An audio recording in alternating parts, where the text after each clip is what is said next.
আমরা যারা ৯০ দশকের সন্তান তারা হয়তো বিশেষ কিছু নই, তবে এটা স্বীকার করতেই হবে যে আমরা ভাগ্যবান ছিলাম। আমরা যেমন চিঠি লিখেছি তেমনি ভিডিও কলেও কথা বলছে। আমাদের ছোটবেলায় আমরা হাতগুলো জামার ভেতরে ঢুকিয়ে রেখে বলতাম আমার হাত নেই। আমাদের সময়ে একটা কলম পাওয়া যেত যার ৪ রকমের কালি ছিল, আর এই কলমটা যার কাছে থাকতো তার ভাবসাবি থাকতো অন্যরকম। আমাদের শৈশবে ১ হাত সমান কলম পাওয়া গেলেও আমরা কলম কেটে ছোট ছোট কলমও আবিষ্কার করতাম। কাউকে চমকে দিতে আমরা দরজার পেছনে লুকিয়ে থাকতাম। ধান কাটা হয়ে গেলে খড় দিয়ে ছোট ছোট ঘর তৈরি করতাম। খেলার জন্য আমরা দোকান বানাতাম। ধুলাকে চাল আর কচুর ডগা কেটে মাছ মাংস বানিয়ে সেখানে বিক্রি করতাম। টাকা হিসেবে থাকতো জাম পাতা ও গাব পাতা। আমরা রাতে হাঁটার সময় ভাবতাম আমি যেখানে যাচ্ছি চাঁদটাও আমার সাথে সেখানেই যাচ্ছে। স্কুলে যাবার সময় আমরা দল বেঁধে হই হুল্লোড় করতে করতে যেতাম, তবে বেশিরভাগের পায়ে জুতা থাকতো না। ক্লাসে কলম কলম খেলা, খাতায় ক্রিকেট খেলা ও চোর ডাকাত খেলা ছিল নিয়মিত ঘটনা। সুযোগ পেলেই আমরা স্কুল ফাঁকি দিয়ে ঘুরতে যেতাম, আড্ডা দিতাম। আমাদের সময়ে ১ টাকায় ৪টা চকলেট পাওয়া যেত। ১ টাকার রঙিন বা নারকেল আইসক্রিম কিংবা হাওয়াই মিঠাই খেতে না পারলে দিনটাই খারাপ যেত।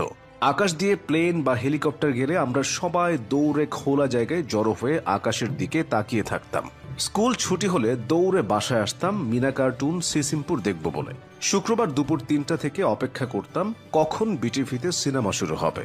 সন্ধ্যার পর আলিফ Laila, Sinbad, Robin Hood, MacGyver, wrestling দেখার জন্য পুরো সপ্তাহ অপেক্ষা করতাম। আমরা বনে বাজারে ঘুরে নানা রকম ফল সংগ্রহ করতাম। ভুল করে বিচি খেয়ে ফেললে দুশ্চিন্তায় থাকতাম পেটের ভেতর গাছ হবে কিনা। মাথায় মাথায় ধাক্কা লাগলে শিং গজানোর ভয়ে আবার নিজের ইচ্ছায় ধাক্কা দিতাম। কেউ বসে থাকলে তার মাথার উপর দিয়ে ঝাঁপ দিতাম যাতে সে আর লম্বা হতে না পারে।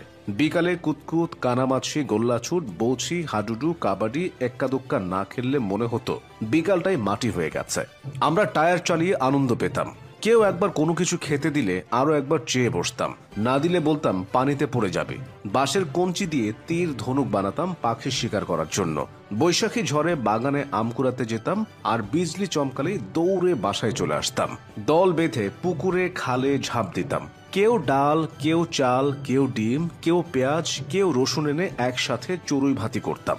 আমরা ভোরবেলায় দল বেঁধে শাপলা তুলতাম। চোখ ডলতে ডলতে মক্তবে যেতাম। নারিকেলের ডগা কেটে ব্যাট বানাতাম এবং সেই ব্যাট দিয়ে ক্রিকেট খেলতাম। জাম্বুরা পেরে সেই জাম্বুরা দিয়ে ফুটবল খেলতাম। ফাইনাল পরীক্ষা শেষ হলে সকালে পড়া থাকতো না। এত মজা লাগতো যে তা বলার বাইরে। নানু বাড়ি, দাদু বাড়ি যাবার জন্য এটাই ছিল আসল সময়।